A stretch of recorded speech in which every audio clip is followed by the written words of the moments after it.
बंगाल चुनावों में बीजेपी की प्रचंड जीत के बाद अब बांग्लादेश बॉर्डर पर जबरदस्त हलचल मची हुई है। बंगाल से सीएम शुभेंदु अधिकारी ने वो ऐलान कर डाला है जिसके बाद ढाका से लेकर दिल्ली तक के गलियारों में खलबली मचा दी है। सोचिए, बरसों से जिस सरहद को जानबूझकर खुला छोड़ा गया था, जहां से घुसपैठ का खेल एक सोची समझी साजिश की तरह चल रहा था, अचानक वहां लोहे की ऐसी दीवार खड़ी होने जा रही है जिसे पार करना तो दूर, अब परिंदा भी पर मारने से पहले 100 बार सोचेगा।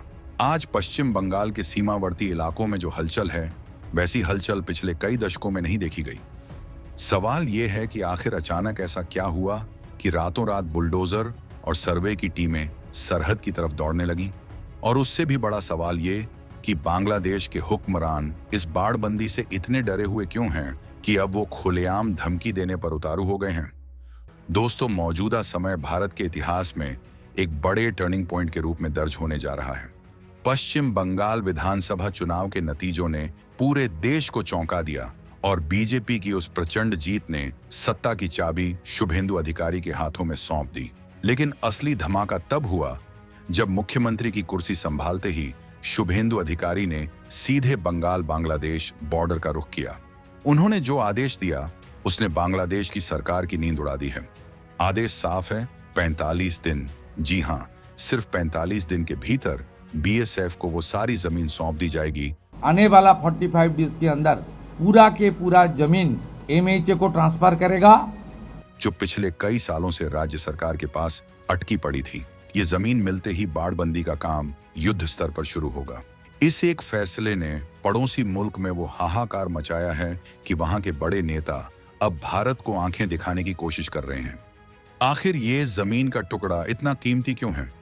आपको जानकर हैरानी होगी कि भारत बांग्लादेश की करीब 4096 किलोमीटर लंबी सीमा का एक बड़ा हिस्सा पश्चिम बंगाल से लगता है। सालों से ये शिकायत रही है कि बंगाल की पिछली सरकारों ने लैंड एक्विजिशन यानी जमीन अधिग्रहण के नाम पर इस बाड़बंदी को लटकाए रखा। नतीजा ये हुआ कि हजारों किलोमीटर की सरहद खुली रह गई। लेकिन अब 2026 का बंगाल बदल चुका है। शुभेंदु अधिकारी का ये 45 डेज अल्टीमेटम सीधे उन घुसपैठियों के चेहरे पर तमाचा है जो बिना पासपोर्ट वीजा के भारत में घुसने को अपना अधिकार समझते थे। बांग्लादेश में बैठा हर वो शख्स जो भारत विरोधी एजेंडे पर चलता है, आज पसीने पसीने हैं क्योंकि उनके अवैध धंधों का शटर गिरने वाला है। अब बात करते हैं उस बौखलाहट की जो ढाका की सड़कों पर दिख रही है। बांग्लादेश की नेशनल सिटीजन पार्टी के संयोजक और वहां की संसद में विपक्ष के चीफ व्हिप नाहिद इस्लाम का नाम तो आपने सुना ही होगा। ये जनाब मोहम्मद यूनुस के बहुत करीबी माने जाते हैं। जैसे ही बंगाल में बाड़बंदी की खबर वहां पहुंची, नाहिद इस्लाम का पारा 7वें आसमान पर पहुंच गया। उन्होंने एक सार्वजनिक मंच से जो कहा, वो भारत की संप्रभुता को खुली चुनौती जैसा है। नाहिद ने कहा कि अगर वहां की सरकार सीमा की रक्षा नहीं कर सकती तो बांग्लादेश के लोग खुद सरहद पर आकर मोर्चा संभालेंगे। अब आप सोचिए, एक पड़ोसी मुल्क का नेता भारत की बाड़बंदी को लेकर इतना परेशान क्यों है? क्या ये डर है कि अब उनके लोग भारत की सुविधाओं का नाजायज फायदा नहीं उठा पाएंगे? नाहिद इस्लाम की ये टिप्पणी कोई साधारण बयान नहीं है, ये एक गहरी हताशा है। उन्होंने नेशनल उलेमा अलायंस की चर्चा में कहा कि अगर भारत कंटीली तारें लगाता है और लोगों को रोकता है तो दोस्ती मुमकिन नहीं है। मतलब गजब की बात है। हम अपने घर की बाउंड्री वॉल बना रहे हैं ताकि कोई चोर उचक्का अंदर ना आ सके, और पड़ोसी कह रहा है कि अगर दीवार बनाई तो दोस्ती टूट जाएगी। ये कैसी दोस्ती की उम्मीद कर रहे हैं? नाहिद ने तो यहां तक कह दिया कि कंटीली तारों के पीछे रहकर सच्चे रिश्ते नहीं बनते। असल में ये सच्चे रिश्ते की आड़ में उस घुसपैठ को बचाना चाहते हैं जिसने बंगाल की डेमोग्राफी को पूरी तरह बिगाड़ कर रख दिया है। शुभेंदु अधिकारी के इस मास्टर स्ट्रोक ने बांग्लादेश के भीतर चल रहे भारत विरोधी नैरेटिव की हवा निकाल दी है। पश्चिम बंगाल के सीमावर्ती जिलों जैसे उत्तर 24 परगना, मालदा, मुर्शिदाबाद और नदिया में प्रशासन की टीमें बीएसएफ के अधिकारियों के साथ मिलकर छप्पे छप्पे का मुआयना कर रही हैं। जो जमीन सालों से पेंडिंग फाइल में दबी थी, उसे अब कागजों से निकालकर हकीकत में बदला जा रहा है। बांग्लादेश को डर इस बात का है कि एक बार ये बाड़बंदी पूरी हो गई तो भारत के अंदर जो उनके स्लीपर सेल्स या अवैध लोग बैठे हैं, उनका संपर्क पूरी तरह कट जाएगा। ये भारत की आंतरिक सुरक्षा के लिए अब तक का सबसे बड़ा और कड़ा प्रहार है। इतना ही नहीं, नाहिद इस्लाम ने तो भारत पर मुसलमानों के उत्पीड़न का बेबुनियाद आरोप तक जड़ दिया। उन्होंने कहा कि सीमा पार मुसलमानों का दमन हो रहा है। ये वही पुराना और घिसा पिटा विक्टिम कार्ड है जिसे हर वो शख्स खेलता है जिसके पास कोई तर्क नहीं बचता। हकीकत तो ये है कि भारत अपनी सुरक्षा को पुख्ता कर रहा है और 2026 का नया बंगाल अब किसी भी तुष्टीकरण की राजनीति के आगे झुकने को तैयार नहीं है। शुभेंदु अधिकारी ने साफ कर दिया है कि घुसपैठ को रोकना उनकी पहली प्राथमिकता है और इसके लिए बीएसएफ को जितनी जमीन और पावर चाहिए वो दी जाएगी। ये मामला अब सिर्फ बाड़बंदी का नहीं रह गया है, ये सीधे सीधे दो देशों के बीच के तनाव का केंद्र बन गया है। बांग्लादेश में यूनुस सरकार के आने के बाद से ही भारत विरोधी स्वर तेज हुए हैं, लेकिन भारत ने भी अपनी रणनीति बदल ली है। अब हम सिर्फ कड़े शब्दों में निंदा नहीं करते बल्कि जमीन पर एक्शन लेकर दिखाते हैं। बीएसएफ के आईजी और बंगाल के मुख्य सचिव के बीच हुई हाई लेवल मीटिंग में यह तय हुआ है कि बाड़बंदी के काम में अगर कोई रुकावट आती है तो उसे तुरंत बल प्रयोग के जरिए हटाया जाएगा। इस सख्ती ने बांग्लादेश के सत्ता गलियारों में भूकंप ला दिया है। अब जरा इस टेक्निकल पहलू को समझिए कि यह जमीन देना क्यों जरूरी था। बॉर्डर गार्डिंग फोर्स यानी बीएसएफ के पास अब तक कई जगहों पर गश्त करने के लिए सड़क नहीं थी, ऑब्जर्वेशन टावर्स बनाने के लिए जगह नहीं थी। कुछ जगहों पर तो लोगों के घर सीधे जीरो लाइन पर थे। पिछली सरकारों ने इन घरों को हटाने या जमीन के बदले मुआवजा देने में कभी दिलचस्पी नहीं दिखाई, क्योंकि उन्हें अपना वोट बैंक खिसकने का डर था। लेकिन अब शुभेंदु सरकार ने सीधे ऐलान किया है कि देश की सुरक्षा सबसे पहले है। 45 दिन का समय इसलिए दिया गया है ताकि प्रशासन सारा कानूनी काम निपटाकर जमीन बीएसएफ को हैंडओवर कर दे। बांग्लादेश में तनाव इस कदर है कि वहां के सोशल मीडिया पर भारत विरोधी हैशटैग चलाए जा रहे हैं। नाहिद इस्लाम जैसे नेता वहां के आम लोगों को भड़का रहे हैं कि वो सरहद पर जमा हों। ये स्थिति बेहद नाजुक है, लेकिन भारतीय सेना और बीएसएफ भी पूरी तरह अलर्ट मोड पर है। 2026 की ये बाड़बंदी सिर्फ लोहे के तारों का जाल नहीं है, ये भारत के उस संकल्प का प्रतीक है जिसमें हम अपनी 1 इंच जमीन का सौदा नहीं करेंगे और न ही किसी अवैध शख्स को अपनी धरती पर पैर रखने देंगे। नाहिद इस्लाम के बयानों में जो छटपटाहट है वो इस बात का सबूत है कि भारत का वार एकदम सटीक जगह पर लगा है। उन्होंने कहा कि बांग्लादेश के लोग भारत के साथ बॉर्डर की रक्षा करेंगे। इसका मतलब क्या है? क्या वो सरहद पर भीड़ इकट्ठा करके बीएसएफ को डराना चाहते हैं? शायद वो भूल गए हैं कि ये 2026 का भारत है। यहाँ अब बातचीत से पहले सुरक्षा के इंतजाम किए जाते हैं।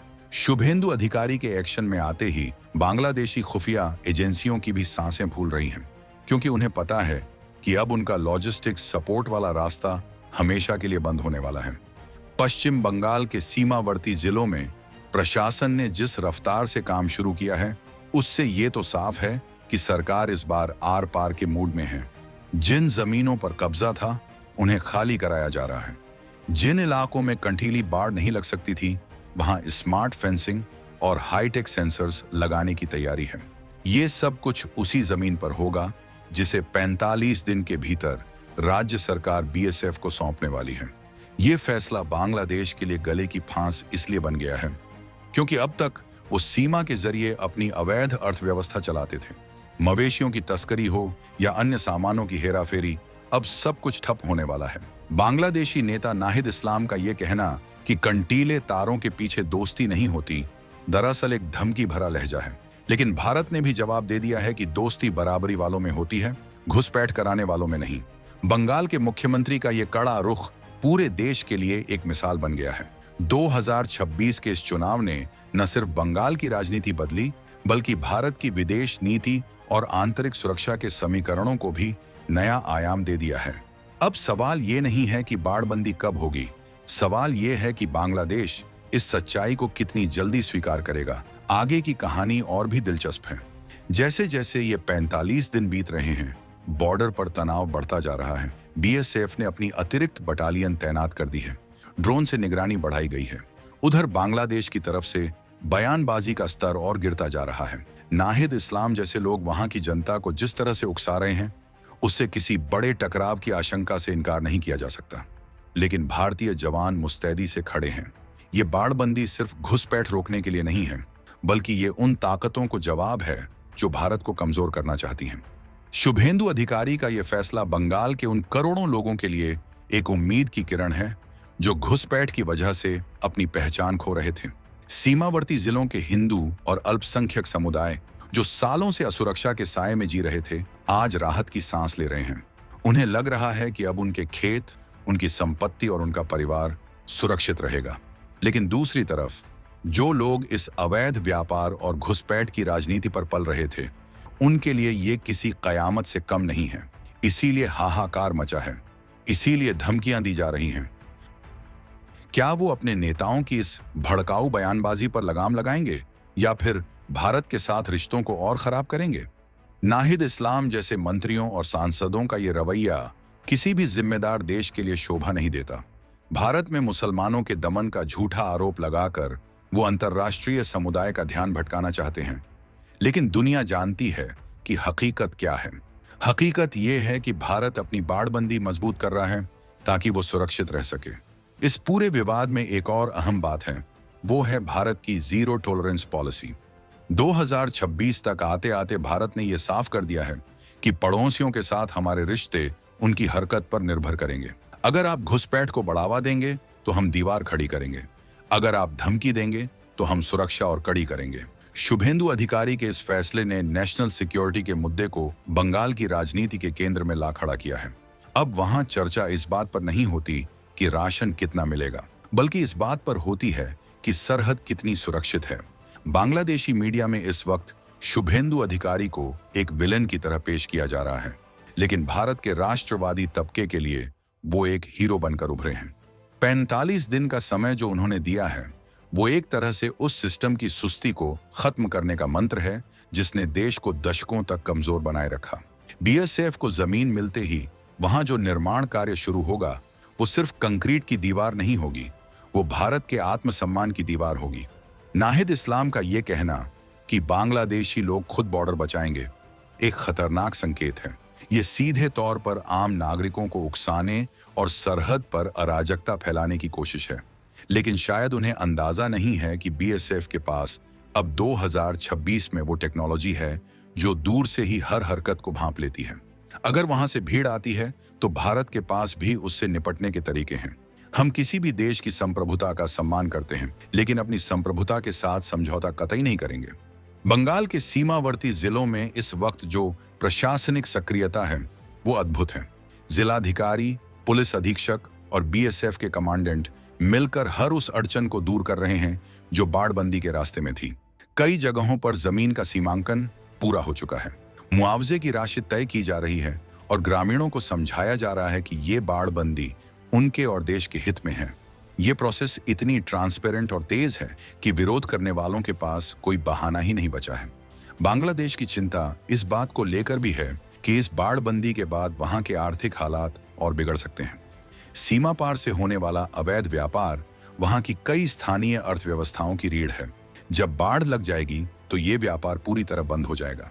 लेकिन भारत की प्राथमिकता अपनी इकोनॉमी और सिक्योरिटी है, न कि पड़ोसी देश की अवैध कमाई को पालना। नाहिद इस्लाम की तिलमिलाहट इसी मनी ट्रेल के टूटने का डर है। जैसे जैसे दिन बीत रहे हैं, बांग्लादेश के भीतर से आने वाली खबरें और भी भड़काने वाली होती जा रही हैं। वहां के कुछ कट्टरपंथी गुटों ने सरहद पर मार्च निकालने का ऐलान किया है, लेकिन शुभेंदु अधिकारी की सरकार ने स्पष्ट कर दिया है कि कानून तोड़ने वालों के साथ कोई नरमी नहीं बरती जाएगी। बीएसएफ की चौकसी और प्रशासनिक सहयोग ने घुसपैठियों के नेटवर्क को पूरी तरह तोड़ दिया है। जो लोग अब तक बंगाल के रास्ते भारत के अन्य राज्यों में फैल जाते थे, उनके लिए अब रास्ते बंद हो चुके हैं। इस पूरी स्क्रिप्ट का सबसे बड़ा ट्विस्ट ये है कि भारत ने इस बार सिर्फ बाड़बंदी ही नहीं की है, बल्कि सीमा पर रहने वाले अपने नागरिकों का विश्वास भी जीता है। सरकार ने उन्हें सुरक्षा की गारंटी दी है। उधर बांग्लादेश के नाहिद इस्लाम जैसे नेता सिर्फ हवा में तीर चला रहे हैं। उनकी धमकियों का भारत पर कोई असर नहीं हो रहा है, बल्कि इससे भारत का संकल्प और मजबूत हो रहा है। शुभेंदु अधिकारी का ये एक्शन प्लान सिर्फ बंगाल तक सीमित नहीं रहेगा। इसका असर असम, त्रिपुरा और मेघालय की सीमाओं पर भी देखने को मिलेगा। बंगाल के इस मॉडल को अब अन्य राज्यों में भी लागू करने की बात हो रही है, जहां बांग्लादेश से सीमा लगती है। 45 दिन का ये लैंड हैंडओवर प्रोसेस एक बेंचमार्क बन गया है। बांग्लादेश को अब यह समझना होगा कि पुरानी बातें अब इतिहास हो चुकी हैं। अब भारत अपनी शर्तों पर सरहद का मैनेजमेंट करेगा। इस पूरे घटनाक्रम ने दक्षिण एशिया की जियोपॉलिटिक्स में एक नया उबाल ला दिया है। भारत और बांग्लादेश के रिश्ते अब एक नाजुक मोड़ पर हैं। एक तरफ विकास और सहयोग की बातें हैं, तो दूसरी तरफ सुरक्षा और संप्रभुता का ये कड़ा संघर्ष। शुभेंदु अधिकारी ने बंगाल की सत्ता में आते ही जो संदेश दिया है वो बहुत दूर तक जाएगा। नाहिद इस्लाम की बौखलाहट और बांग्लादेश में मचा हाहाकार इस बात का प्रमाण है कि भारत सही दिशा में आगे बढ़ रहा है। अगले कुछ हफ्तों में सरहद की तस्वीर पूरी तरह बदलने वाली है। वो पुरानी गलियां, वो खुले खेत और वो नदियां जहां से घुसपैठ होती थीं, अब वहां बीएसएफ का पहरा होगा। लोहे की कंठीली तारें और हाई मस्त लाइटें रात के अंधेरे में भी सरहद को रोशन रखेंगी। बांग्लादेश के नेताओं को अब अपने देश की आंतरिक समस्याओं पर ध्यान देना चाहिए, बजाय इसके कि वो भारत की सुरक्षा व्यवस्था पर सवाल उठाएं। ये जो राष्ट्रवादी लहर बंगाल से शुरू हुई है, इसने घुसपैठ की राजनीति करने वालों की जड़ें हिला दी हैं। 2026 का ये साल भारत की आंतरिक सुरक्षा के लिए एक स्वर्णिम अध्याय की तरह है। शुभेंदु अधिकारी का 45 दिन वाला फॉर्मूला अब एक ऐसी मिसाल है जिसे आने वाली पीढ़ियां याद रखेंगी। ये लड़ाई सिर्फ बाड़ लगाने की नहीं है, ये लड़ाई भारत की डेमोग्राफी बचाने की है। ये लड़ाई देश के भविष्य को सुरक्षित करने की है। जैसे जैसे बाड़बंदी का काम आगे बढ़ेगा, हमें और भी कई तीखे बयान और धमकियां सुनने को मिल सकती हैं, लेकिन भारत को अपने पथ से कोई नहीं डिगा सकता। नाहिद इस्लाम और उनके जैसे तमाम लोग ये जान लें कि भारत की सरहद अब कोई चारागाह नहीं है जहां कोई भी जब चाहे आ जाए। ये एक अखंड राष्ट्र की सीमा है जिसकी रक्षा के लिए भारतीय सेना और बीएसएफ के जवान अपनी जान की बाजी लगा देते हैं। बंगाल की प्रचंड जीत के बाद शुरू हुआ ये सफर अब अपने अंजाम तक पहुंचने वाला है। बाड़बंदी का ये काम जब पूरा होगा तो वो सिर्फ भारत की जीत नहीं होगी, बल्कि उन करोड़ों भारतीयों की जीत होगी जो अपनी धरती पर अपनी संस्कृति और पहचान के साथ सुरक्षित रहना चाहते हैं। बांग्लादेश में मचा ये शोर और वहां के नेताओं की ये छटपटाहट दरअसल भारत की उस ताकत का एहसास है जो अब दबने वाली नहीं है। शुभेंदु अधिकारी ने जो लकीर खींच दी है वो अब मील का पत्थर बन चुकी है। 45 दिन बाद जब बीएसएफ को पूरी जमीन मिल जाएगी और निर्माण कार्य अपनी रफ्तार पकड़ेगा, तब दुनिया देखेगी कि कैसे एक मजबूत नेतृत्व देश की सुरक्षा की काया पलट कर सकता है। बांग्लादेश के नाहिद इस्लाम चाहे जितनी बयानबाजी कर लें, हकीकत यह है कि भारत की बाड़बंदी अब नहीं रुकेगी। ये बंगाल की वो माटी है जिसने हमेशा देश को दिशा दिखाई है। आज फिर से बंगाल अपनी सीमाओं की रक्षा के लिए खड़ा हुआ है। इस राष्ट्रवादी स्वर ने उन तमाम साजिशों को नाकाम कर दिया है जो पिछले कई दशकों से भारत के खिलाफ रची जा रही थीं। बाड़बंदी का यह फैसला सिर्फ एक प्रशासनिक आदेश नहीं है, ये हर उस भारतीय की आवाज है जो अपनी सरहद को महफूज देखना चाहता है। अंत में बांग्लादेश को यह समझना होगा कि सच्चे रिश्ते विश्वास से बनते हैं, घुसपैठ और धमकी से नहीं। अगर नाहिद इस्लाम दोस्ती की बात करते हैं तो उन्हें सबसे पहले घुसपैठियों को रोकना चाहिए और भारत विरोधी बयानों पर लगाम लगानी चाहिए। लेकिन अगर वो टकराव का रास्ता चुनते हैं तो उन्हें ये याद रखना चाहिए कि 2026 का भारत अपनी रक्षा करना बखूबी जानता है। ये कहानी अभी खत्म नहीं हुई है, ये तो बस शुरुआत है उस नए भारत की जो अपनी शर्तों पर जीता है। बंगाल के बॉर्डर पर लग रही ये बाढ़ दरअसल एक नए युग की शुरुआत है, एक ऐसा युग जहां भारत की सुरक्षा सर्वोपरि है। शुभेंदु अधिकारी का ये मास्टर स्ट्रोक आने वाले समय में देश की राजनीति और सुरक्षा नीति को कैसे बदलता है, ये देखना बेहद रोमांचक होगा। हर पैराग्राफ के साथ बढ़ता ये तनाव और हर फैसले के साथ बदलती सरहद की हकीकत, ये सब कुछ उस बड़े बदलाव की ओर इशारा कर रहा है जिसका इंतजार करोड़ों भारतीयों को था। बांग्लादेश का डर और भारत का संकल्प, ये दो ऐसी चीजें हैं जो आने वाले दिनों में और भी स्पष्ट रूप से सामने आएंगी। क्या बांग्लादेश इस बाड़बंदी को रोकने के लिए कोई बड़ा कदम उठाएगा या फिर भारत अपनी जिद पर कायम रहकर सरहद को अभेद्य किला बना देगा? लेकिन दोस्तों, असली सवाल अभी भी बाकी है। क्या आपको लगता है कि सिर्फ बाड़बंदी से घुसपैठ पूरी तरह रुक जाएगी या फिर इसके लिए कुछ और कड़े कदम उठाने की जरूरत है? और सबसे बड़ी बात, क्या बांग्लादेश के नेताओं की ये भड़काऊ बयानबाजी किसी बड़े सीमा विवाद का संकेत है? क्या 2026 में भारत और बांग्लादेश के रिश्तों में ऐसी खटास आ जाएगी जिसे ठीक करना मुश्किल होगा? ये वो सवाल हैं जिनके जवाब आने वाले कुछ दिनों में मिल जाएंगे। लेकिन एक बात तो तय है, बंगाल की सरकार और केंद्र सरकार इस बार किसी भी दबाव में नहीं आने वाली। शुभेंदु अधिकारी का वो डेडलाइन जैसे जैसे करीब आ रहा है, बॉर्डर पर दिल की धड़कनें तेज होती जा रही हैं। क्या ये बाड़बंदी शांति लाएगी या फिर एक नए संघर्ष को जन्म देगी? अगर बांग्लादेश के लोग सच में नाहिद इस्लाम की बात मानकर सरहद पर आ गए तो स्थिति कितनी गंभीर हो सकती है। लेकिन भारत की तैयारी भी पूरी है। ये सिर्फ तारों की बाढ़ नहीं है, ये हमारी इच्छा शक्ति की परीक्षा है और इस परीक्षा में भारत अब फेल होने वाला नहीं है। हर भारतीय आज गर्व के साथ कह सकता है कि हमारी सरहदें अब सुरक्षित हाथों में हैं। पश्चिम बंगाल की इस प्रचंड जीत ने जो राजनीतिक और सुरक्षा क्रांति शुरू की है, उसकी गूंज सदियों तक सुनी जाएगी। ये फैसला सिर्फ बाड़बंदी का नहीं, बल्कि भारत की अखंडता को अक्षुण्ण रखने का संकल्प है। ढाका से उठने वाला हर विरोध का स्वर दिल्ली की इस फौलादी दीवार से टकराकर चकनाचूर हो जाएगा। इस पूरे घटनाक्रम पर आपकी क्या राय है? क्या आपको लगता है कि शुभेंदु अधिकारी का ये कड़ा फैसला बांग्लादेश को सही रास्ते पर लाएगा? क्या नाहिद इस्लाम की धमकियां भारत को डरा पाएंगी? अपनी राय कमेंट में जरूर बताएं।